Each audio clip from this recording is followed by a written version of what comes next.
Vou passar a apresentar-vos o módulo do IRC, ou seja, as alterações que estão aqui no Orçamento de Estado para 2020 relativamente ao Código do IRC, e eu não sei se todos os meus colegas concordarão com isto, mas eu creio que é o módulo onde estão as melhores notícias do Orçamento de Estado. Efetivamente, há aqui um conjunto de alterações, quase todas relativamente a diminuir carga tributária, e vou começar então por vos apresentar, seguindo aqui a ordem um bocadinho dos artigos, quais são essas alterações. A primeira alteração que tem aqui tem a ver com o artigo 43 e tem a ver com a dedutibilidade dos passos sociais. Como sabem, isto é uma norma constante do número 15 deste artigo 43, que remete por sua vez para o número 1, ou seja, como um gasto onde temos que ter atenção os princípios da generalidade, e convém não esquecer isto, convém relembrar que estamos dentro do artigo 43, e aquilo que é alterado é basicamente isto, é permitir uma majoração destes gastos em 30%. Relembro-vos que o enquadramento destes rendimentos em sede de IRS são tidos normalmente como rendimentos não sujeitos por força do enquadramento no artigo 2A. Portanto, genericamente, todos os rendimentos enquadrados no artigo 43 beneficiam de não tributação em sede de IRS. Convém, contudo, relembrar-vos, e aqui penso que talvez esta discussão possa ser um bocadinho mais alargada neste ponto de vista, que o artigo 43 é constituído claramente por duas componentes distintas. Estamos a falar aqui dos encargos com passes que remetem para o número 1, e o número 1 é basicamente um conjunto de gastos que se caracterizam pela generalidade, onde a individualização não é requerida. O número 2 já é um bocadinho diferente, não há qualquer alteração aqui no orçamento, mas apenas para vos recordar esta distinção, porque no número 2 é onde vão encontrar já benefícios claramente individualizados, como é o caso dos seguros de saúde, dos seguros de vida, dos PPRs, etc. Creio que tinha aqui talvez um assunto para discussão, gostaria de saber qual é a vossa opinião também sobre isto, que é a questão de saber se estes valores dos passos sociais, e notem que convém também aqui referir que, para além da generalidade, pode haver aqui algum critério de objetividade, isto é perfeitamente admissível que uma empresa, por exemplo, pague o passo social dos trabalhadores que moram mais longe, por exemplo, estabelecendo um critério objetivo, ou até estabelecendo um plafond. A questão que se coloca aqui, e que também gostaria de ouvir a vossa opinião, é se acham que isto deve ser mencionado na DMR ou não, que é uma questão que tem vindo a ser colocada, a questão dos número 1 do artigo 43, se de facto estes gastos têm que ir à DMR ou não. As opiniões dividem-se aqui um bocadinho, porque, em boa verdade, a DMR é uma declaração que contém rendimentos não sujeitos. Basta relembrar-vos que os subsídios de refeição estão lá, basta relembrar-vos que as ajudas de custo estão lá, que os quilómetros também estão lá, e, portanto, aqui temos mais um rendimento não sujeito. Qual é a vossa opinião? Na minha opinião, julgo que deveriam ir à DMR. Esta é a minha opinião. A questão é a operacionalização disso. Aliás, na linha do que estava a colocar, eu há dias dei comigo na questão dos vales, também à procura, onde é que aqueles atualmente não sujeitos. Exatamente, E não exatamente. Ou seja, o problema é transversal. Na implementação prática disto, portanto, fica essa falha, porque também concordo que deveriam ir, na linha das ajudas de custo, do subsídio de refeição, para ver aqui o controle, mas não conseguimos. Porque efetivamente a DMR, quando foi desenhada, parece que se esqueceu um bocadinho deste tipo de enquadramento de rendimentos, não é? Embora isto não seja uma questão muito pacífica, porque reparem que o número 1 do artigo 43 e esta questão da remissão, tal como os vales sociais são remetidos para o número 1 do artigo 43, embora de uma forma indireta, não é? Porque o decreto 2699 remete-os para o número 9 e este, por sua vez, é que os atira para o número 1 do artigo 43. A questão que se levanta aqui é que o número 1 do artigo 43, de certa maneira, descarta a individualização do benefício, embora estes benefícios possam ser individualizados. Aliás, reparem que a parte final do número 1 do artigo 43 basicamente diz isto, diz que os benefícios podem ser de complexa ou difícil individualização e, portanto, prevalecendo o caráter da generalidade. E por isso é que temos aqui deduções como cantinas, como creches, como coisas desse género, onde não há claramente esta individualização. De um ginásio. Eu penso que isto é uma questão, exatamente, eu penso que isto é uma questão que deveria ser esclarecida e também passando um bocadinho pelas instruções da DMR e se calhar pelo seu aperfeiçoamento, mas de facto confesso que não tenho aqui uma opinião muito clara sobre essa matéria. A outra alteração que vos vou mostrar a seguir tem a ver com o artigo 50A. Vou começar por vos recordar que este artigo é um produto da reforma do IRC. Aliás, como quase todos os artigos têm letras A's e B's no código do IRC. Portanto, isto basicamente é uma norma que resulta da reforma de 2014 e teve como principal objetivo proteger direitos de propriedade industrial. Ou seja, basicamente o que temos aqui são rendimentos que eu diria, genericamente, se podem caracterizar por royalties, portanto, estão em causa cedências de direitos industriais e agora é alargado, digamos, um tipo de direito que podemos chamar de direito de autor, ou seja, propriedade intelectual, sobre programas de computador. Portanto, e o que está aqui em causa é que estes rendimentos passarão a ser tributados em 50%, seguindo o regime que já tinham os outros rendimentos que estavam aqui, nomeadamente a cedência de patentes, por exemplo, ou outros direitos deste género, que eram tributados também apenas por metade do seu valor. Portanto, é um alargamento, no fundo, do regime que já estava previsto no artigo 50A. Aqui, se me permitires, Abílio. Claro, força. Este artigo tem uma particularidade, tem uma norma transitória na sua gênese, no sentido de aplicar os rendimentos associados à componente de propriedade industrial apenas àqueles que fossem objeto de registro após a entrada em vigor da lei de reforma do IRC. Coloca-se a questão para este tipo de rendimentos. Sim. Ou seja, se vamos ter um tratamento, uma vez que não há uma norma transitória específica para este tipo de rendimentos, vamos ter um tratamento diferente para estes comparativamente aos outros. Efetivamente coloca-se essa questão, porque aqui parece-me não haver essa condicionante, claramente. A norma seguinte é o artigo 86b, basicamente o que temos aqui é uma adaptação, não é? Portanto, ou seja, como viram na exposição relativa ao IRS, as áreas de contenção passaram a ter um coeficiente de 50% em vez de um coeficiente de 35%, no que toca aos rendimentos de alojamento local derivados da exploração das modalidades moradia e apartamento e, portanto, o IRC naturalmente adapta-se a este novo coeficiente e não tem assim mais nada de relevante. Diria só aqui em jeito de comentário e para vos recordar, porque às vezes esta questão fica um bocadinho no ar, que nenhum destes dois coeficientes, 35 ou 50, existe no IRC, logo para começar. Portanto, estes dois coeficientes são exclusivamente aplicáveis no alojamento local. E isto é importante referir-vos porque muitas vezes nas prestações de serviços surge um bocadinho esta dúvida. Reparem que uma prestação de serviços para efeitos de IRC ou é tributada a 75 ou a 10. Portanto, não há o coeficiente 35, isto foi uma invenção do IRS que nunca chegou a ser transposta para o IRC. Depois temos aqui as alterações de taxa. Portanto, o que é que significa? Nós vamos ter um alargamento a partir de 2020 do primeiro escalão da taxa dos 17% para as PMEs. E, portanto, este escalão passará de 15 mil para 25 mil euros. Na prática, e como estão a ver aqui por este quadro, este benefício máximo situa-se em 400 euros. Isto porquê? Porque as contas aqui são relativamente fáceis de fazer. Reparem, nós estamos a falar de um escalão de 10 mil euros com um diferencial de taxa de 4%, que é o diferencial de taxa que está entre os 17% e os 21%.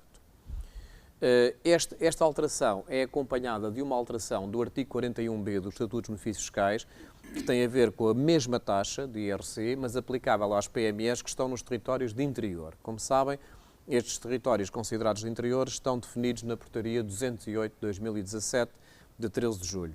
Aqui, naturalmente, que o diferencial é um bocadinho maior, ou seja, a poupança máxima irá traduzir-se em 850 euros, pela simples razão que o diferencial de taxa é maior, porque estamos a falar de um salto de 12,5% para a taxa normal de 21%. Portanto, e daí estarmos aqui perante a quantificação de um benefício ligeiramente maior dimensão. Diria, no entanto, e agora saltando para o artigo 88 das tributações autónomas, que, embora o benefício que viram anteriormente tenha alguma dimensão, sem dúvida que as alterações das tributações autónomas terão certamente uma dimensão bastante maior. Isto porquê? Porque o primeiro escalão dos 10% passa a aplicar-se às viaturas cujo custo de aquisição vai até aos 27.500 euros. Ou seja, isto significa que as viaturas que estão na faixa compreendida entre os 25.000 e os 27.500 euros passam a ter uma tributação de 10%, quando antes tinham uma tributação de 27,5%. Esta alteração é acompanhada e, aliás, é uma alteração que é transversal praticamente a todo o orçamento relativamente às viaturas movidas a GPL.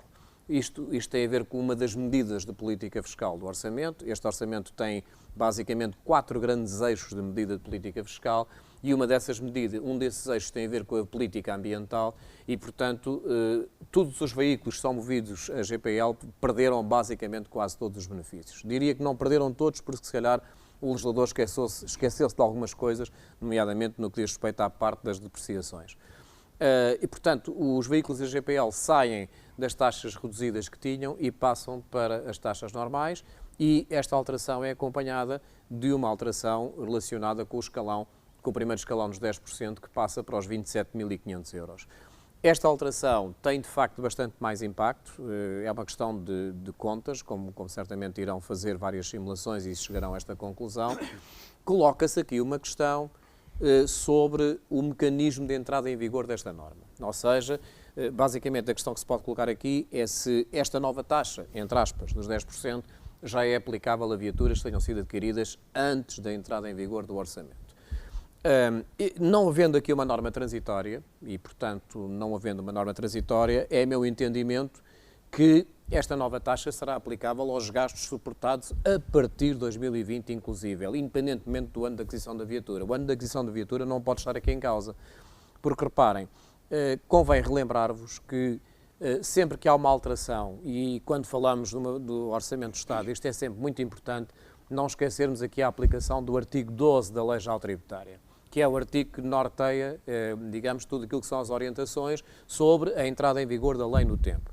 Ora, reparem que o facto que aqui está sujeito à tributação autónoma são os gastos, não é o ano de aquisição da viatura. Na minha perspectiva, ele não é relevante. E, portanto, é meu entendimento, e penso que desta interpretação, que esta taxa será aplicável genericamente a todos os gastos suportados a partir de 2020, independentemente do ano da aquisição da viatura, desde que ela esteja dentro do patamar dos 27.500 euros. Não sei se concordam com esta interpretação. Esta favorável, perfeitamente. Quanto à outra, das alterações para o GPL, eu relembrava aquela célebre alteração já há uns anos, em que se agrava a tributação autónoma de 5% para 10% em dezembro, e que na prática tinha eficácia retroativa. Não foi nada, não, foi com efeitos retroativos. Claramente, Ou seja, claramente. Só quem teve a audácia de ir reclamar para os tribunais é que acabou por ganhar, precisamente à luz da não retroatividade da lei, e beneficiar do 5% que aplicou e que a AT depois quis corrigir. Portanto, claro, a GPL, perspectiva-se aqui alguma... Tendo em conta a litigância. tardia publicação do orçamento, pode efetivamente levantar-se a questão, na questão do GPL, por a taxa ser mais... E a propósito do GPL, eu recordo que há uma ficha doutrinária por parte da AT que veda a redução de taxa de tributações autónomas quando a viatura não é exclusivamente movida à GPL. Ora, isto é um problema porque isto é uma impossibilidade, ao que sei, é uma impossibilidade técnica. Não há viaturas movidas exclusivamente a GPLs. Face a esta ficha doutrinária, que é 1427/2017 da AT, tornava quase que inócua aquela redução de taxa de tributação autónoma para as viaturas movidas a GPL. Quer dizer que... Essa informação vinculativa é abusiva. Sim, a informação vinculativa é altamente discutível. Porque essa norma... Porque coloca-o exclusivamente onde ele não está. Ora, exatamente. E vai atrás, permite, vai atrás de uma outra norma que existe, salvo erro, em sede de imposto sobre veículos, onde aí sim, essa não é aplicável na prática. Não é? Porque aí está lá na lei, claro, exclusivamente movidos. E muito se discutiu porque não existem, como muito bem foi relembrado. Pois. Irem pegar nessa norma do imposto, trazê-la para aqui, onde não está referência ao exclusivo, é um claro abuso. Isto é só para alertar que quem se conformava com a doutrina da AT, esta alteração não acaba tem por qualquer ter qualquer impacto. Por outro lado, também temos aqui, mantemos aqui um escalão, digamos, de redução de taxa, entre aspas, uma redução de taxa na casa dos 25%, sendo que no escalão do meio até é um bocadinho maior, para as viaturas movidas a GNV, que eu penso que é um conjunto vazio, porque nós não temos em Portugal viaturas ligeiras movidas a GNV. Portanto, o gás natural só se aplica, ou só é utilizado por viaturas de transportes. E já agora só mais uma nota de passageiros do GPL, porque ao estudar os assuntos dei conta também dessa, digamos, incongruência. Portanto, o que está em causa é penalizar mais fiscalmente o GPL.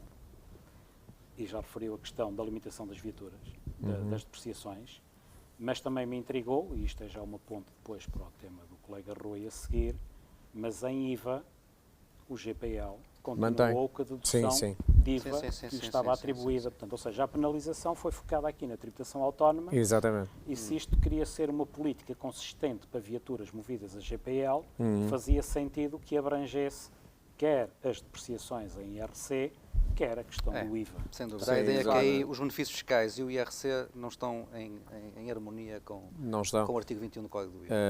A questão, exatamente, porque a outra alteração que temos aqui no orçamento é o artigo 59A, mas mesmo assim eu penso que ainda há outro lapso, que é o facto de se terem esquecido as prestações, Exatamente. não é? Portanto, isto dá a ideia que alguém fez um Ctrl+F no código do IRC e esqueceu-se da portaria 467 de 2010. Quase que ficavam só pelas coisas boas. Pois, Não exatamente, fosse exatamente. Eu É acho um bocado que isso. enganaram-se foi nesta. Esta Eu era também porque acho que sim, saiu. também acho que sim. A alteração seguinte parece-me ser uma alteração de muito bom senso. Em boa verdade é uma alteração que se calhar já há um tempo vinha-se pensando nela e tem a ver com o seguinte, tem a ver com o agravamento das taxas de tributação autónoma quando o sujeito passivo apresenta prejuízos fiscais. É editado aqui um novo número no artigo 88, que passa a dizer que este agravamento não é aplicável quando estamos na presença de uma empresa que está no início de atividade e no seguinte. Também aqui há um bocadinho a questão da entrada em vigor da norma, portanto, coloca-se aqui uma questão como é que isto se aplicará a uma empresa que iniciou a atividade em 2019, se terá ou não direito a esta situação e, portanto, é algo que também iremos depois abordar, mas penso que sim, que será aplicável, é a minha opinião. Muito bem, terminamos aqui o módulo do IRC.